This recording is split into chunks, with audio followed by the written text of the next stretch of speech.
Good evening, I'm Bo Williams, and welcome to the 7. Let's get a look at the big stories right now. Topping the list for us tonight, a new law to keep TikTok and other Chinese-based social media apps off state-owned computer networks. The new law means the students, faculty, staff, anyone on UT's campus will be blocked from apps like TikTok while using the university's Wi-Fi. That's because some state and federal lawmakers believe the app is being used to spy on U.S. citizens. Now, you can still use these apps on campus while using your personal data plan, just not on-campus Wi-Fi. Some University of Tennessee students say they are unfazed by the new law, while others say they believe it's an infringement on their rights. It doesn't really affect me personally because my phone's never worked on the Wi-Fi. I've always used my personal data just to see social media and everything. To me, TikTok is definitely freedom of expression, that kind of thing. So to have that taken away from our students is really sad and interesting. I just don't think that should have ever happened.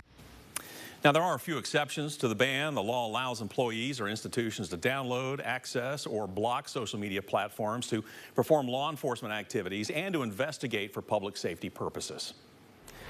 Well, the arson investigation is still going on in Scott County right now. That's our next Big 7 story for you tonight. The reward for information leading to an arrest and conviction in a Scott County arson investigation has now risen to $3,000. This all stems from a barn fire that happened along Old Huntsville-Jamestown Road in the West Robbins community back in March 14th. Now, if you know anything that can help investigators, you are asked to please call the sheriff's office. We do have that number for you. It's on your screen, but we'll read it off. It's 423-663-3111.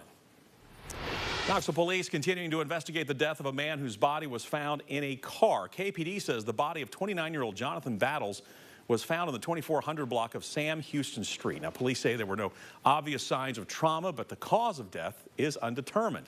His body has since been sent off for examination and an autopsy. Meanwhile, Knoxville police are asking anyone who has any information about Battles' death to please give them a call.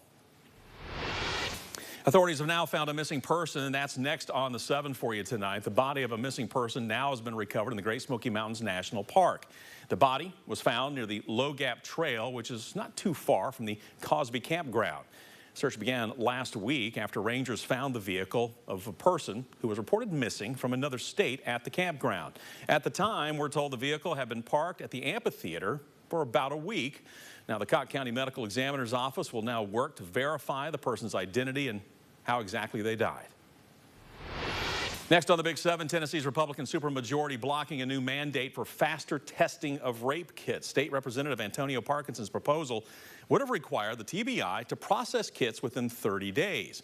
Parkinson wanted about $5 million for faster testing, but some lawmakers worried it would cost much more than that. It tells us that we don't prioritize the safety of our Tennesseans, and we don't prioritize preventing rapes that could be prevented from serial rapists and getting them off the streets. Tennessee's backlog got national attention last year after police said the man who had killed a Memphis teacher also committed rape months earlier, but that rape kit had not been tested at the time of the murder. Our next Big 7 story, new allegation is that the investigation into President Biden's son, Hunter, is being mishandled. Those claims coming from an IRS supervisor who's now coming forward to Congress. The man's lawyer saying he is seeking whistleblower protections, which would allow him to disclose information about the investigation to Congress.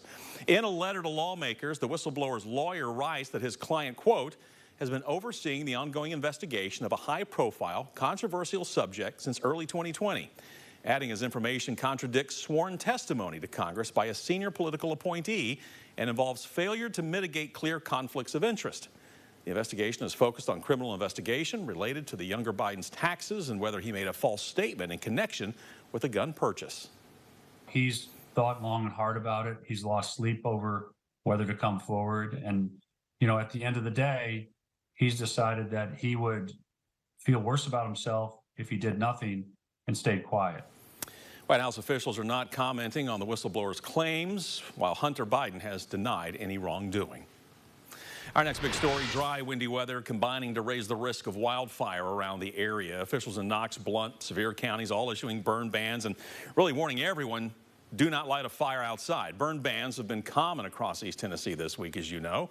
We know that weather is a factor, but what exactly prompts authorities to officially issue the order? Well, Jeff Bagwell with Rural Metro Fire Department here in Knoxville tells us there are a number of factors that go into that decision. And we've not had rain in I don't know, 4 or 5 days. And then on top of that, you've got relative humidities that are going to be 18 to 20% and winds that are going to kick up later on today to 10 to 15 miles an hour. And the temperature is going to be 84 degrees later on today. So by the time you put all those together, you make for a pretty good recipe for brush fire.